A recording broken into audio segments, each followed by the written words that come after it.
America అధ్యక్ష ఎన్నికల polling కి కౌంట్ డౌన్ మొదలైంది. 47వ అధ్యక్షుణ్ణి ఎన్నుకునేందుకు మరికొద్ది గంటల్లో ఓటింగ్ జరగనుంది. ముందస్తు ఎన్నికల్లో భాగంగా ఇప్పటికే 7.5 కోట్లకు పైగా అమెరికన్లు ఓటు వేశారు. ఈసారి రిపబ్లికన్ పార్టీ అభ్యర్థి డొనాల్డ్ ట్రంప్, డెమోక్రటిక్ పార్టీ అభ్యర్థి కమలా హారిస్ మధ్య నువ్వా నేనా అనే విధంగా పోటీ నెలకొంది. యావత్ ప్రపంచం దృష్టిని ఆకర్షిస్తున్న అమెరికా అధ్యక్ష ఎన్నికల పోలింగ్ కి సర్వం సిద్ధమైంది. మరికొన్ని గంటల్లో ఓటింగ్ జరగనుంది. పోలింగ్ కోసం అధికార యంత్రాంగం విస్తృతమైన ఏర్పాట్లు చేసింది. అమెరికాలోని ఒక్కో రాష్ట్రంలో అక్కడి కాలమాన ప్రకారం ఇవాళ ఉదయం 7 గంటల నుంచి 9 గంటల మధ్య పోలింగ్ ప్రారంభమై సాయంత్రం 6 గంటల నుంచి అర్ధరాత్రి వరకు కొనసాగనుంది. ఇండియా టైమింగ్స్ ప్రకారం చూస్తే ఇవాళ సాయంత్రం 4:30 నుంచి రాత్రి 9:30 గంటల మధ్య అమెరికా అధ్యక్ష ఎన్నికల పోలింగ్ ప్రారంభం అవుతుంది. మూడోసారి అధ్యక్ష ఎన్నికల బరిలో దిగిన డొనాల్డ్ ట్రంప్ రిపబ్లికన్ పార్టీ తరపున పోటీ చేస్తూ ఉండగా జేడీ వాన్స్ ఆయన రన్నింగ్ మేట్ గా ఉన్నారు. ఇక డెమోక్రటిక్ పార్టీ తరపున అమెరికా ఉపాధ్యక్షురాలు కమలా హారిస్ బరిలో ఉండగా టీమ్ వాల్స్ ఆమె రన్నింగ్ మేట్ గా పోటీ చేస్తున్నారు. ఈ ఎన్నికల్లో గెలుపొందిన వారు వచ్చే ఏడాది జనవరి 20న అమెరికా 47వ అధ్యక్ష, 50వ ఉపాధ్యక్షులుగా పగ్గాలు చేపట్టనున్నారు. అమెరికా ఓటర్లు ఉత్సాహంగా కనిపిస్తున్నారు. పోలింగ్ తేదీ కంటే ముందుగానే ఓటు వేసేందుకు కోట్ల మంది యుఎస్ పౌరులు ముందుకొస్తున్నారు. అమెరికాలో మొత్తం 24.4 కోట్ల మంది ఓటర్లు ఉండగా ఎర్లీ ఓటింగ్లో భాగంగా ప్రత్యక్షంగా పరోక్షంగా ఇప్పటికే 7.5 కోట్ల మంది తమ ఓటు హక్కు వినియోగించుకున్నారు.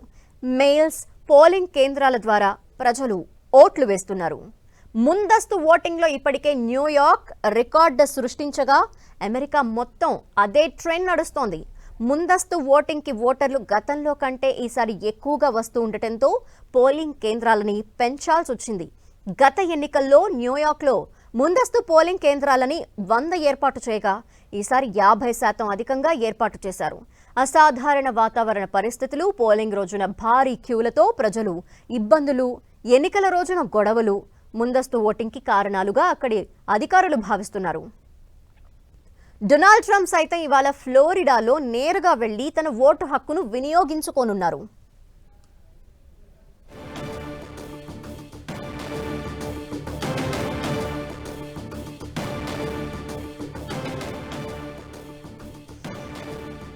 అమెరికా అధ్యక్ష ఎన్నికలు జరగనున్న నేపథ్యంలో పోలింగ్ కి సంబంధించి అన్ని ఏర్పాట్లు పూర్తయ్యాయి.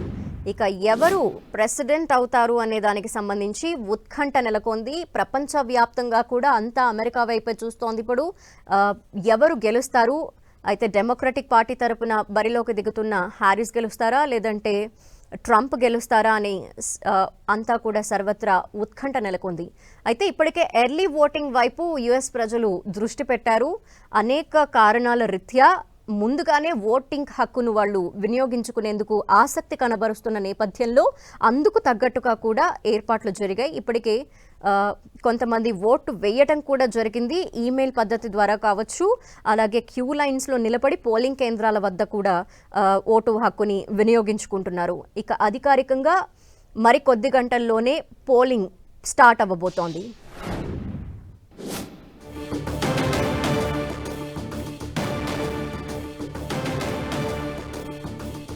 మరి కొద్ది గంటల్లో అమెరికా అధ్యక్ష ఎన్నికలు జరగబోతున్న నేపథ్యంలో పోలింగ్ కేంద్రాలకి క్యూ కడుతున్నారు అక్కడి ప్రజలు. అయితే పోలింగ్కి సంబంధించి అధికారులు అన్ని ఏర్పాట్లు చేయటం, పోలింగ్ కేంద్రాలని కూడా గతంలో కంటే ఈసారి ఎక్కువగా ఏర్పాటు చేశారు. ఎక్కడ ఎటువంటి ఇబ్బందులు కలగకుండా అక్కడ పోలింగ్ కేంద్రాల్లో ఎటువంటి ఏర్పాట్లు చేయాలో అవన్నీ కూడా చేయటం జరిగింది. ఇంకా ముందస్తు ఓటింగ్ కూడా జరుగుతున్న నేపథ్యంలో రికార్డు స్థాయిలో న్యూయార్క్ సిటీలో ముందస్తు ఓటింగ్ ప్రక్రియని వినియోగించుకుంటున్నట్టు కూడా తెలుస్తోంది. గతంలో కంటే ఈసారి 50% ఎక్కువగా పోలింగ్ కేంద్రాలు ఏర్పాటు చేయాల్సిన అవసరం ఏర్పడింది. ఎర్లీ ఓటింగ్ నేపథ్యంలో కొంతమంది ఇప్పటికే ఓటు హక్కును వినియోగించుకుంటున్న నేపథ్యంలో ఓటింగ్ గణనీయంగా శాతం పెరుగుతుంది అని కూడా భావిస్తున్నారు. భారత కాలమాన ప్రకారం ఈరోజు సాయంత్రం 4:30 నుండి అక్కడ ఓటింగ్ ప్రక్రియ మొదలయ్యే ఛాన్సెస్ కనిపిస్తున్నాయి. అమెరికా అధ్యక్ష ఎన్నికల ఫలితాలు ఎలా ఉండబోతాయి అనే విషయంపై ప్రపంచమంతా ఆసక్తిగా ఎదురుచూస్తోంది. అమెరికాలో అధ్యక్షుడిని ప్రజలు నేరుగా ఎన్నుకోరు. అమెరికాలోని 50 రాష్ట్రాలకి సంబంధించి 538 ఎలక్టోరల్ కాలేజీ ప్రతినిధులుంటారు. వీరిని ప్రజలు ఓటు ద్వారా నేరుగా ఎన్నుకుంటారు. ఎలక్టోరల్ కాలేజీ ప్రతినిధులు అమెరికా అధ్యక్షుడిని ఎన్నుకుంటారు. అధ్యక్ష పీఠం దక్కాలంటే ఎలక్టోరల్ కాలేజీలో 270 మంది మద్దతు అవసరం ఉంటుంది. అమెరికాలో మొత్తం 24.4 కోట్ల మంది ఓటర్లున్నారు. ఇందులో అందరూ ఓటు వేయరు. 2020 ఎన్నికల్లో 66% మాత్రమే పోలింగ్ జరిగింది. అమెరికా ఎన్నికల్లో ప్రజలు ఎన్నుకునేది ఎలక్టర్లని. వివిధ రాష్ట్రాల్లో కాంగ్రెస్ ప్రాతినిధ్యం, సెనెట్ ప్రాతినిధ్యం ఆధారంగా ఎలక్టోరల్ కాలేజీ సభ్యుల సంఖ్య ఉంటుంది. ఈ ఎలక్టోరల్ ఎన్నిక ప్రక్రియ 2 భాగాలుగా ఉంటుంది. మొదటి భాగంలో పలానా పార్టీ నేతలు, మద్దతుదారుల్ని ఆ రాష్ట్ర ఎలక్టర్లుగా పోటీ చేయడానికి పార్టీ నామినేట్ చేస్తుంది. లేదంటే చర్చలు జరిపి పార్టీ సెంట్రల్ కమిటీ ఎన్నుకుంటుంది. రెండో భాగంలో జనరల్ ఎలక్షన్స్లో ఓటర్లు తమకు నచ్చిన అధ్యక్షుడిని ఎన్నుకునేందుకు ఎలక్టర్లకు ఓట్లు వేస్తారు. అయితే ఎన్నికల సమయంలో బ్యాలెట్పై ఎలక్టర్ల పేరుండొచ్చు, ఉండకపోవచ్చు. అది వివిధ రాష్ట్రాల ఎన్నికల విధానంపై ఆధారపడి ఉంటుంది. ఇక ఫలితాల తర్వాత విన్నింగ్ క్యాండిడేట్ పార్టీ తరపున పోటీ చేసిన ఎలక్టర్లు రాష్ట్ర ఎలక్టర్లుగా అపాయింట్ అవుతారు. ఇది నెబ్రాస్కా, మైన్ రాష్ట్రాల్లో భిన్నంగా ఉంటుంది. ఎన్నికైన ఎలక్టర్లంతా కలిసి అధ్యక్షుడిని ఎన్నుకుంటారు. అమెరికా ప్రెసిడెంట్గా ఎన్నిక కావాలి అంటే ముందుగా 50 రాష్ట్రాల్లో పాపులర్ ఎన్నికలు జరగాలి. ఈ ఎన్నికల్లో ప్రజలు ఓట్లేస్తారు. ఇవి కాకుండా ప్రతి రాష్ట్రంలో జనాభా ఆధారంగా ఎలక్టోరల్ ఓట్లుంటాయి.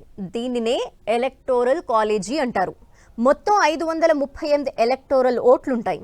అధ్యక్ష ఎన్నికల బరిలో ఉన్న పార్టీలు ఆయా రాష్ట్రాల్లో తమ ఎలక్టర్లని ముందే నిర్ణయిస్తాయి. అయితే ఓటింగ్ సమయంలో మాత్రం ప్రజలు బ్యాలెట్ పేపర్పై అధ్యక్ష అభ్యర్థిని ఎన్నుకున్నట్లుగానే ఓటు వేస్తారు. ఈ ఓట్లన్నీ ఎలక్టర్లకు వెళ్తాయి.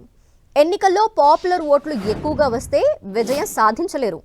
ఎలక్టోరల్ కాలేజీ ఓట్లు వస్తేనే అధ్యక్ష ఎన్నికల్లో గెలుస్తారు. మొత్తం 538 ఎలక్టోరల్ కాలేజీ ఓట్లలో 270 వచ్చిన వారు విజయం సాధించినట్లు.